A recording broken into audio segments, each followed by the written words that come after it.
Hello, my name's Bentley, and today I'm gonna be doing a reaction video today. This time, I'm gonna be reacting to a video from a channel called Story Booth.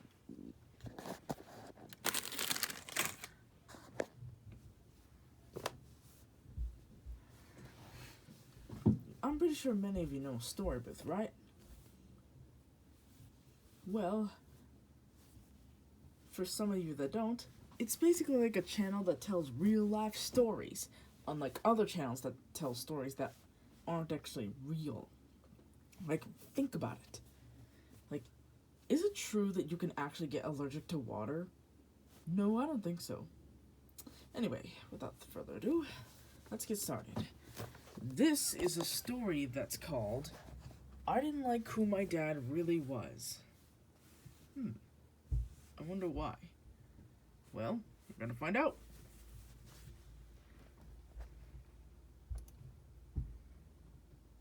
Three, two, one, play. My story begins with my parents. They were both addicted to drugs and alcohol. I see. And they lived in a small house.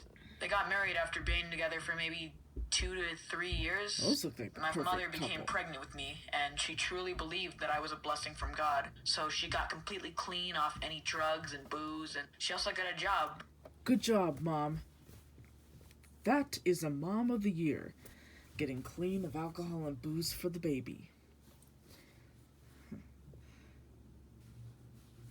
I guess she must have learned when she was a child not to do drugs. She must have remembered that when she became pregnant with this kid. Also, I just want to learn something from alcohol.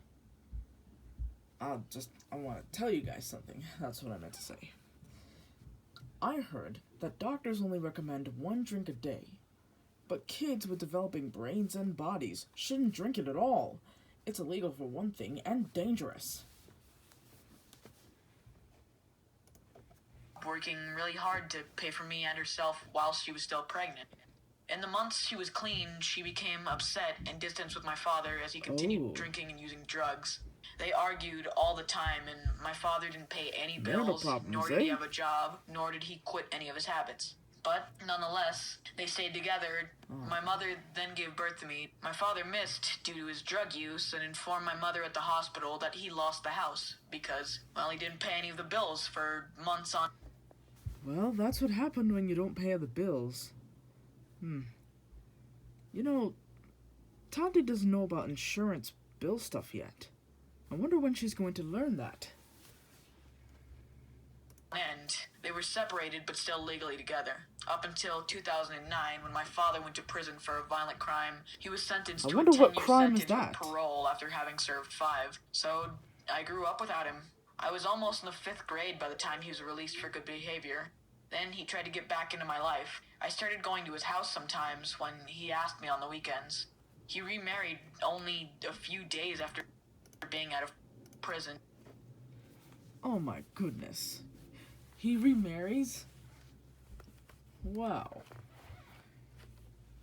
That dad and his first wife look so good together.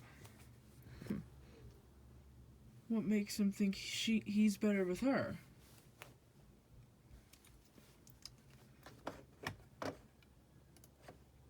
And I didn't like that. I didn't like being around his house because, as far as I knew, my dad and his wife and his wife's family were just strangers to me.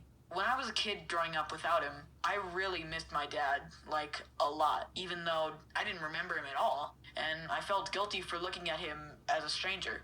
And then across a 3-year period of middle school, my father showed his true colors. The first incident that made me lose a lot of respect for him was when he continued having marital problems with his new wife. They would argue a lot, and they both said hurtful things, and she even tried to grab me to keep me in the house when they argued, and my father tried to stay at a hotel with me for the night. Then, the second time, he had divorced and remarried once again, only a few days. Oh, sorry about that. And remarried once again. You see this, guys? I think this dad is a player. He just wants to get with multiple girls. I wonder why. What makes him think he can do that?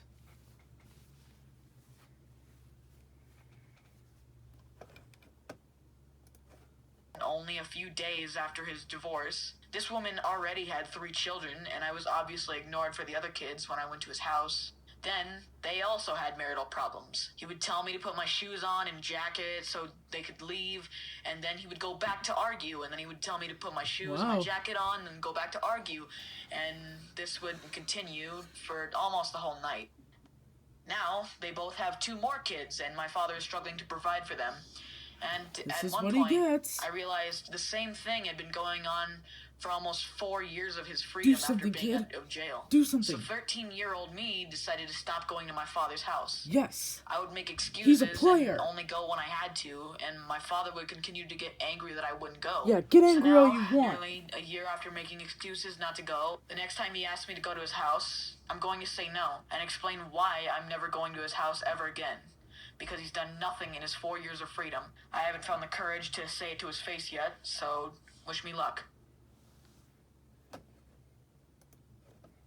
Good luck, kid.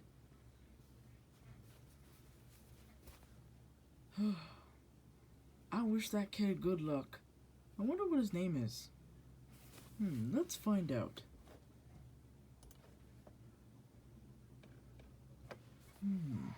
Oh, it's Elijah.